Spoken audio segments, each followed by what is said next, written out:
नमस्कार, मी शरद आभाळे बोलतो. या यूट्यूब चॅनलमध्ये आपले सर्वांचे सहर्ष स्वागत आहे. मी आपणासाठी नवीन नवीन व्हिडिओ घेऊन येत असतो आणि नवीन नवीन ठिकाणाची आपणास माहिती देत असतो.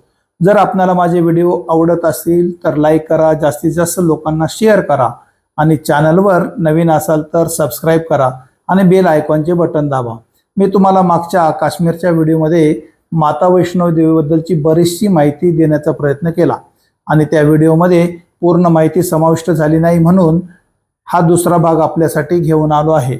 मंडळी, हिमालय आपल्या भारताचा मुकुटमणी आहे. हिमालय आणि सह्याद्री यांचा विचार केला तर सह्याद्री हा कणखर घट्ट अशा खडकांपासून बनलेला आहे आणि हिमालय येथील तापमान शून्याच्या खाली गेलेले असते आणि उन्हाळ्यात ते 25 ते 30 डिग्री असते. त्यामुळे येथील खडक ठिसूळ असल्यामुळे भूस्खलन जास्त होते आणि त्यामुळे घाट बनवणे अवघड असते. माता वैष्णो देवीचा रस्ता हा श्राईन बोर्डाच्या आधिपत्याखाली व मार्गदर्शनाखाली टप्प्याटप्प्याने बांधून पक्का व रुंद करण्यात आला आहे. डोंगर कापून सपाटीकरण करून बनवलेल्या या महामार्गावर पेव्हर ब्लॉक बसवलेले आहेत. यावर चालणे सोपे व्हावे म्हणून छप्पर व पिण्याचे पाणी, आधुनिक शौचालयांची सोय केलेली आहे. वैष्णोदेवीच्या रस्त्यांची रचना पुढील प्रमाणे आहे. पहिला आहे पारंपरिक मार्ग. कटरापासून भवनपर्यंतचा हा मूळचा पायी रस्ता बाणगंगा अर्धकुवारी मार्गे जातो. दुसरा नवा मार्ग हा ताराकोट मार्गे जातो. भाविकांच्या सोयीसाठी हा पर्यायी मार्ग कमी चढणीचा व निसर्गरम्य रस्ता तयार करण्यात आला आहे, जेणेकरून घोडे, पालखी आणि चालणाऱ्या प्रवाशांची गर्दी विखुरली जाईल.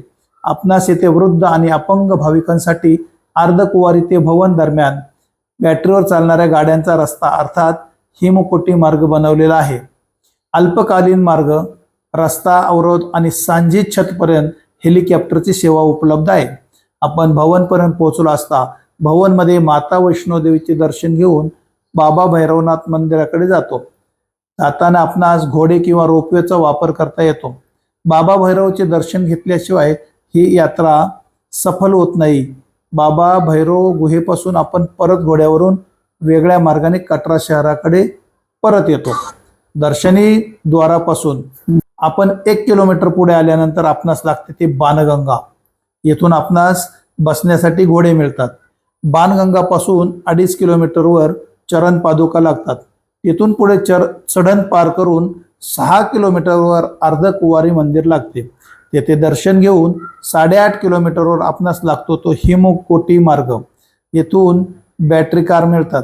येथून पुढे 14 किलोमीटरवर आपणास लागते ते भवन अर्थात माता वैष्णो देवी मंदिर आणि गुहा. येथून पुढे 16 किलोमीटरवर लागते ते बाबा भैरव मंदिर.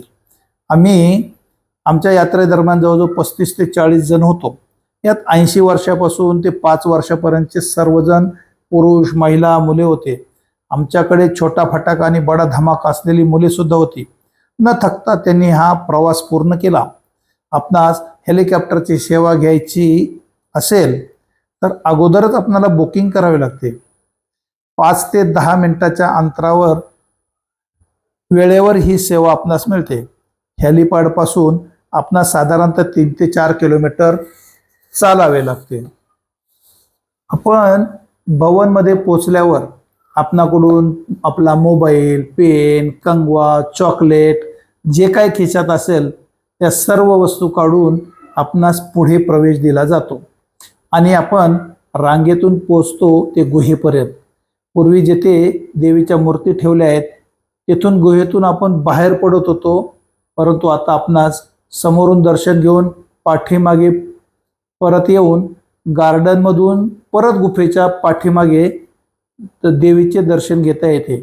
येथून दर्शन घेऊन आपण परत खाली येतो.